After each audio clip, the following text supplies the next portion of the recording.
Hello, everyone, and thank you so much for joining our January California Brokers Business Accelerator. Give yourself a raise in 2022 with Tom Bullock. I want to remind you of a wonderful product from Sharp TC, our in-house transaction coordinators. Sharp TC will not only be your transaction coordinator throughout your entire transaction from start to finish, but when your transaction closes, your clients will receive a closing gift box directly from you. But you don't have to lift a finger. Sharp TC does all the work. Each transaction with Sharp TC is only $400, but you can get your first transaction done for $250. Today's webinar is sponsored by Movement Mortgage. We have 3 loan officers available to you, John Solik, Tricia Hamilton, and Raquel Ivory, that you can reach out to anytime to ask any questions. Now let's go ahead and get started with today's topic. Remember, if you have any questions during this presentation, you can type them into the chat box on your Zoom control panel, and we will do a Q&A at the end of this presentation. I will now pass it over to our speaker for today, Tom Bullock. Good morning, Tom. Good morning, Anthony. How you doing? Well, thank you. And how about yourself? I'm always good. Thank you. Good morning, everyone. As Anthony stated, topic today is give yourself a raise in 2022. As real estate agents, we do not have a boss to go to ask for a raise as the time goes by. What you have to do is look in a mirror and take a look at yourself and take a look at your business plan. At the end of 2021, we discussed in November and December, actually back in October as well, that all of us should have a business plan. If you don't know where you're headed, you're not going to get anywhere. And so if you haven't done that, if you haven't put together your 2022 business plan, please do so. It'll act as a roadmap for you to get from where you are today to the success you wish to achieve by the end of the year. So please do that. Give yourself a raise. We're in a seller's market right now. So honing in on your listing presentation is important, just like every other aspect of your business, but maybe even more so because, as we all know, listings is the key to success, financial success in our business. So you need to have a well-developed, well-presented listing presentation that you perform to each and every time you get a listing opportunity with a client. You need to give yourself a raise this year. Take a look at your income last year. Take a look at your income if you were in the business the year before and find out how much did you increase? Did you increase? And how much do you wish to increase even more in 2022? And that's the point of this. You need to take a hard look at your presentation, start to finish, and improve on it. And yet it's a presentation that we all do, we all have done. And unfortunately, and I fell into this category as well when I was back in my production days doing listing presentations. You get a comfortable pattern going. You get a comfortable presentation. And whether you're selling an entry-level priced home or $1 million home or even more, you kind of stay with that pattern because it's a comfort zone to you. But you need to break out of that comfort zone in some cases and just always, even if you're successful with it, always analyze what you're doing, analyze what you're saying, how you're presenting. Your method of presentation should all be taken into consideration when you're doing a listing presentation and about to go into a listing presentation. And especially as you're coming out of a listing presentation, whether you're successful or not in getting the listing, you need to kind of analyze, how did that go? What went well? Pat yourself on the back on the items that you did that went well, but also take a critical look at some of the things that may not have gone as well as you had hoped. For example, the way you worded a certain segment of your presentation. So you just need to kind of, in a constant mode, like your business plan, you need to constantly review that listing agreement. That's the key. That will be the key to your success. starting out this year, take a look at your current listing presentation, um, and make a determination. Yeah, this is pretty good the way I'm doing it. Then take a second look and say, okay, now what can I do better? How can I brush this up so it takes me from the level I'm at to the next level? We can all improve. We can all do better with what we do as a presentation. So keep that in mind as you're reviewing your listing presentation. Is it timely? In other words, are we in a buyer's market in your area or a seller's market in your area? And how can you adjust your presentation to meet those demands for that type of market that you're in? Have all the tools available to you. Is it an organized presentation, or do you hop around? You want to make sure you are on top of your presentation and have a pattern so that you go from start to finish in a timely manner. You don't want to drag this thing out for 2 hours or an hour to show off how smart you are. You want to make it effective for the client and have respect for the client's time. So you need to make sure your presentation start to finish has a pattern to it. And that pattern can be adjusted. Nothing is poured into concrete, but you need to make sure you're always on top of it to make sure from start to finish, you're moving along in a timely fashion, in an organized fashion. Dress for success. Particularly here in California, but in Southern California in particular, we all have a tendency to dress casual, maybe more casual than we need to. When you look at some of the real estate shows on TV, the HGTV, if you notice, for the most part, they're wearing sport coats. They may or may not be wearing a tie, but they're wearing sport coats. And that will put you above your competition, because your competition is going to come in and maybe be dressed a little more casual than what you are. So again, if you're a guy, you're going to put on a sport coat. I would recommend wearing a tie because that again makes you stand out even more. But dress, men, women, dress professionally. Don't wear too casual of clothes. I have a friend who I was in the service with. He's a Mormon and went on a mission in Hawaii on Maui, and he was on his mission duty for over a year, almost 2 years, and he always wore every day that he was conducting his mission.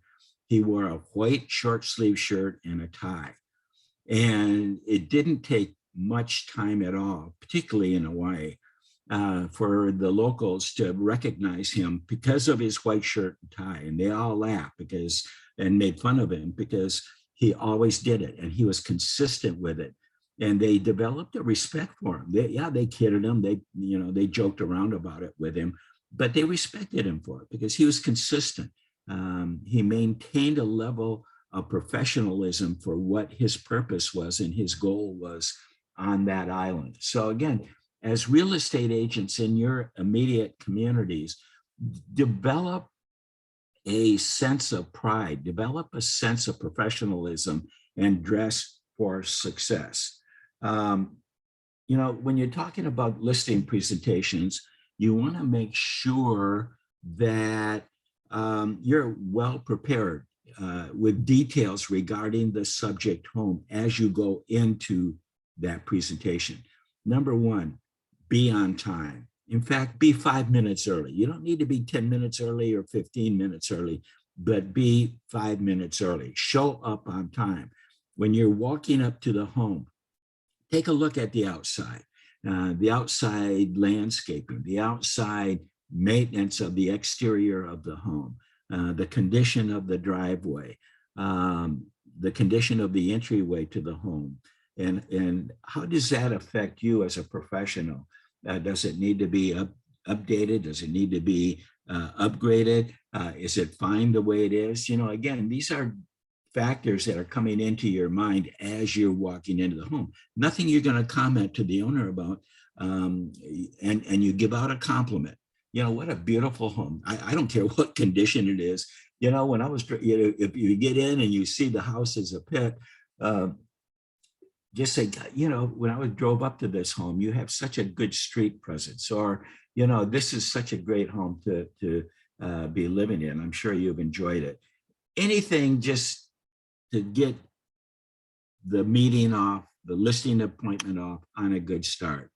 When you get into the home, make sure you properly introduce yourself, look the client in the eye, shake their hands or fist pump if you don't want to shake hands because of COVID in today's world, and kind of look around the immediate room you're in, the entryway, you know, if it's an entryway living room combination, just take a look. And if you can see pictures on the wall or sitting on furniture, take a look at them, you know, just comment, what a beautiful family you have. Oh, well, this is a great picture of the two of you, whatever the case might be. But while you're looking at people, also look at what the picture's about. You might have a couple that are really into golf, really into tennis, really into cars, really into whatever they're into, and they may have pictures reflecting their interest. So if you see something that they're definitely interested in, and you have an interest or a limited knowledge about that topic, just say, oh, I see you enjoy tennis, or I see you enjoy golf. And you know, just what you're trying to do is build rapport. You're trying to build a connection. You're trying to build a sense of security with the client, between the client and yourself. And to do that, you have to kind of build a rapport with that client. So make sure that you kind of take a look at that and sit down. When you sit down with them, whether it's in the living room or whether it's at a kitchen table, you just want to make sure, let them lead you. You want them to feel comfortable in their setting, in their own setting. So when you sit down with them, don't kick right off about real estate and listing and what's going on. Talk about them, you know, have a dialogue ready and prepared to ask about them. You know, how long have you lived here?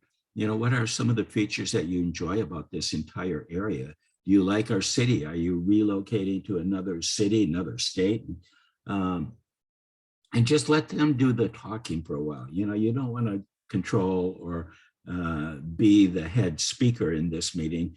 You want to gather information. That'll help you with the closing of your listing presentation. So number one, you want to make sure you're prepared.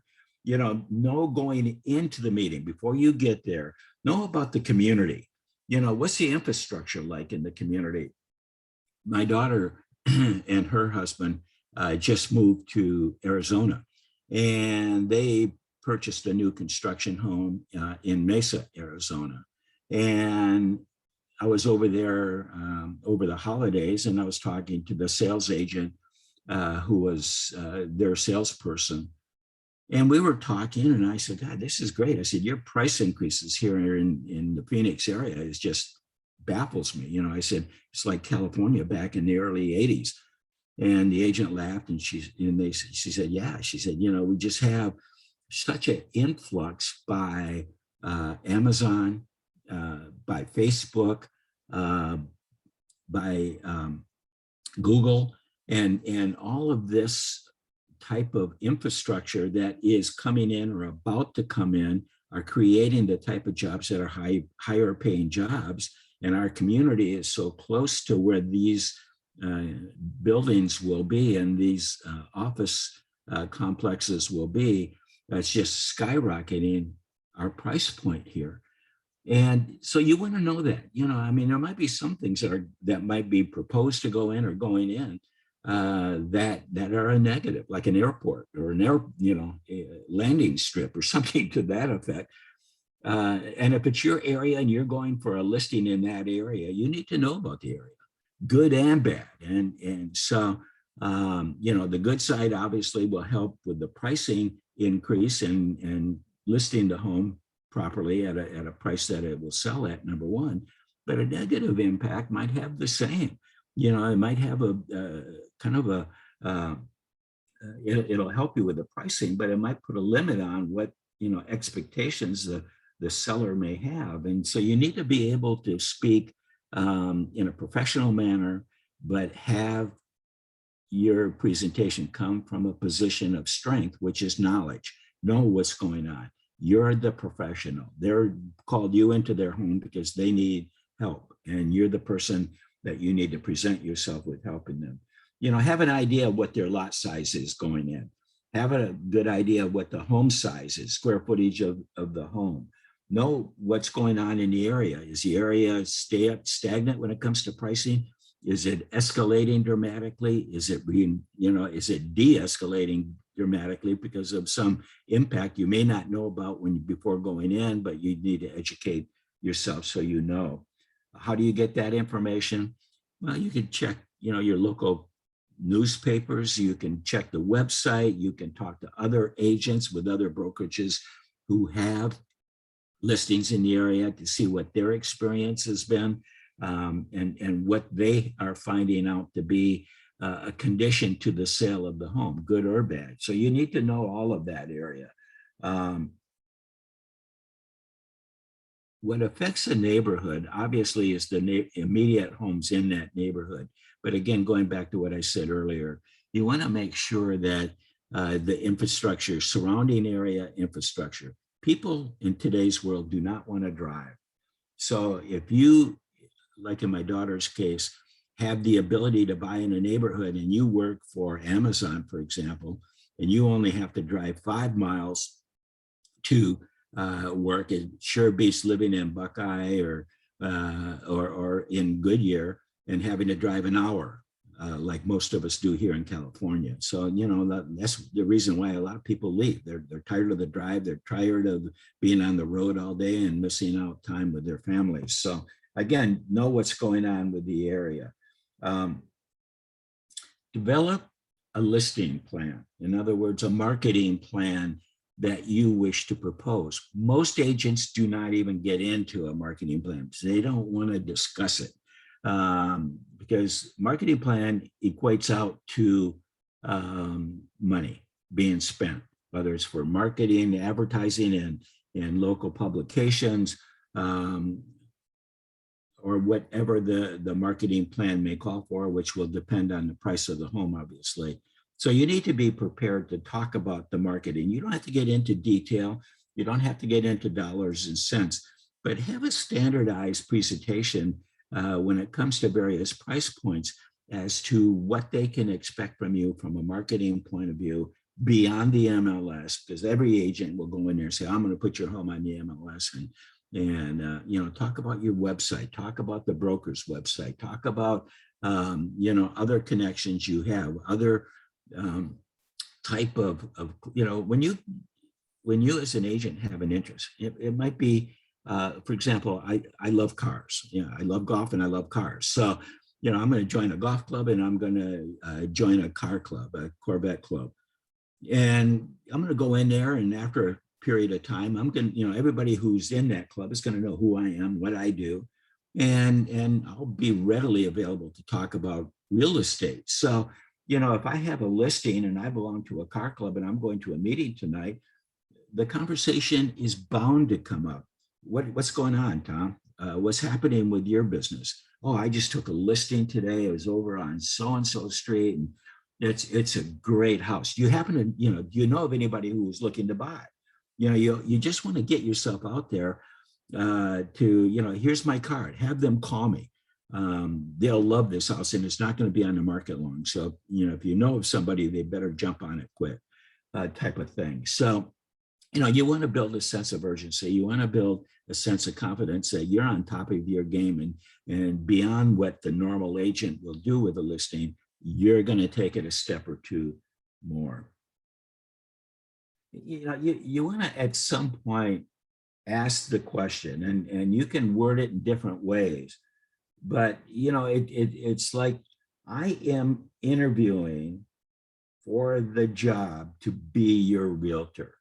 And you want to throw dialogue in on that, that's heartfelt, sincere, that states, I care, and I care about you, and I care about your success. And so through our listing presentation and through going through this whole episode together, we are not only going to build a bond between us, but we're also going to build confidence in each other. So I can trust you as a seller. You can likewise trust me as your agent and broker. So again, you want to develop dialogue, and that's dialogue that can change from house to house. It can change from one presentation to the very next presentation. That's where the constant review comes into play. Now, the last thing I want to cover, and most of what I've covered right now is a reminder. We all do the things I've talked about here, but we seem sometimes to forget. We get caught in our rut of doing what we think is our comfort zone, but we need to expand. We need to, particularly in a market like we're in, the COVID market, the sellers market that we're in, particularly those of you up in Northern California. It's still crazy up there. I have had conversations with agents this week where buyers are still offering 100,000, 200,000, in one case over $1 million over the asking price. They wanted a house and land so badly. So, again, you have to be able to understand what's going on in the marketplace and be prepared for it. Be prepared for what's coming at you. Commissions. We all get hammered on commissions. How do I get from, buyer? That's going to be one of the first questions that are going to come out. Put it off to the end. If you sit down in the living room and the client comes at you and say, what do you charge? What's your commission rate to take my listing? Just have dialogue ready to put them off at the beginning. You're going to, you can simply state, listen, we will be getting to that. I need to learn more about your home. I need to learn more about you. And obviously talking about commission and commission rates will be a discussion we will have shortly. But right now I need more information before I can make any determination as to where our discussion will go with regards to commission. And do it politely. Don't create an attitude. I mean, we've all heard the dialogue, well, you wouldn't negotiate commission with your doctor, would you, or with your dentist, or with your auto mechanic? Why are you talking commission with me? We as agents have been our own worst enemy when it comes to that. I hate this, and obviously commissions are negotiable. We all know that. It's part of the dialogue. But to go from 3 or 4% commission to 5 or 6% commission is where your raise will come in. If you have the dialogue, if you develop the confidence in your client that Tom is really the professional I want. He has the negotiation skills. I can see that. You cave in on your commission, how are you going to do on their price? And that's something you may want to point out. Listen, if I cave in on my commission rate, how can you have any confidence in me that I'm going to stand up for an offer that'll come in below your list price on your home? You don't negotiate with your doctor. You don't negotiate with your dentist. I'm not saying, you just have to develop that confidence through your presentation. So at the end, when you get to the commission, again, you have the rehearsed dialogue as to what you charge, and how firm you stay to that will depend on you. Do you stay at 5%? I've seen actually quite a few listings coming up at 6%. When you talk about the marketing you're going to be doing with your home, again, that all justifies the higher rate. And if the buyer says, well, I'll give you the listing today if you'll take it for 4%, and it's $1 million listing, yeah, you're going to take it. I understand that. But then when you're listing, but I would put 2 conditions on it. One condition being, I will take it at 4% only if you sign my listing agreement tonight. Don't give them a week to think about it. Just say, if you want my 4% offer, we need to do the listing and paperwork tonight. So obviously you have that with you in your file. The second condition I would put on it is, listen, I've already gone over my marketing plan with you, and there's an expense tied to that. So I, as the listing agent, will have far more expense in terms of this transaction than the buyer's agent. So if we're taking this at 4%, I am going to take 2.5% for myself because of my added cost. And I'm going to, in the MLS, post the listing at 1.5%. If the buyer or the listing agent, seller says, well, will I get showings? The answer, in today's market, you will, because it's a seller's market. If it's a buyer's market, then that's a whole different story. And then you're going to be hammering away more for the 5 or 6% listing. But, start out at 6. Don't start at 5, start at 6. My normal broker fees are 6%. And then let them react. Don't, as soon as you say that, don't talk. Let them have the next word. And then when they respond, well, that seems a bit high. I know of agents that will do it for less. You say, yeah, that's true. There's no question about that. But, again, you get what you pay for. And a Bentley isn't the same as a Ford. And a Ferrari's not the same as a Honda. So, you get what you pay for. And I'm here for you. I dedicate. That's why I'm as successful as I am, because I get my clients results and they're happy with those results and they're willing to pay the higher amount. Now, again, if you go from 6 and they say, okay, will you take 5? Yeah, of course, don't cave right away, but say, I really like you. I really love your home. I really like the opportunity to represent you. Again, if you sign our agreement tonight, the listing agreement tonight with me as your agent and brokerage, then I will do it for 5. You can use the same strategy to go from 5 to 4 if that's what you need to do. But, again, don't just cave. Don't just go in, and I mean, again, it's your business, but I would never take a listing for 1%. I would walk away from it. It's simply not worth it. By the time you pay your fees, by the time, it's an insult. And that's the way I look at it. And, I wish the client best. And if it doesn't work out, please keep me in mind, type of thing. I always leave on good terms, but I'm not willing to work for 1%. And to be honest, if I'm only representing the buyer, I might do it for 2%. But if I'm representing both, I won't do it for 2%. I need 4% for anybody to make a living. This is how I earn my living. This is how my family survives. And I owe it to them to have a standard. And that standard is not only my performance in helping you sell your home, but it's also my standard in supporting my family. So I'll get off my soapbox now. I hope you garnered some helpful information for you and your brokerage and your presentation with this. If anybody that's on the call today has any questions, feel free to reach out to me and just give me a call. You all have my phone number. Give me a call and I'll be happy to discuss it further with you. But, again, listing presentation is money in this market. Be on top of your game, dress for success, review and constantly go over your listing presentation, make changes and updates when you feel necessary. And, we're here to support you. Alice and James, both Michelle and I are here as your brokers to support all of you.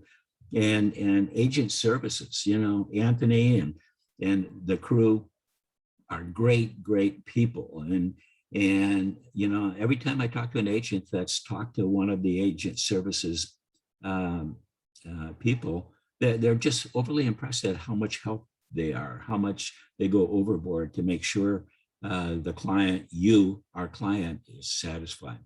So anyway, Anthony, that's all I have for today. I don't know if there are any questions or not. I don't see any questions as of yet, Tom. Remember, anybody can go ahead and enter any questions in the chat panel. And thank you so much, Tom, for again acknowledging us here at Corporate. We try so hard to make sure we're always there for our agents. We want to see you succeed. And as Tom had mentioned, he and Michelle are always there for you, our fellow agents. So just fantastic insight, this presentation, things to think about and maybe things that people don't think about. So I really appreciate you going through this today, Tom. And it looks like we don't have any questions, so I will leave it at that. But thanks again, everyone, for joining us today. And I hope you all have a wonderful rest of your week. Goodbye, everyone. Bye-bye.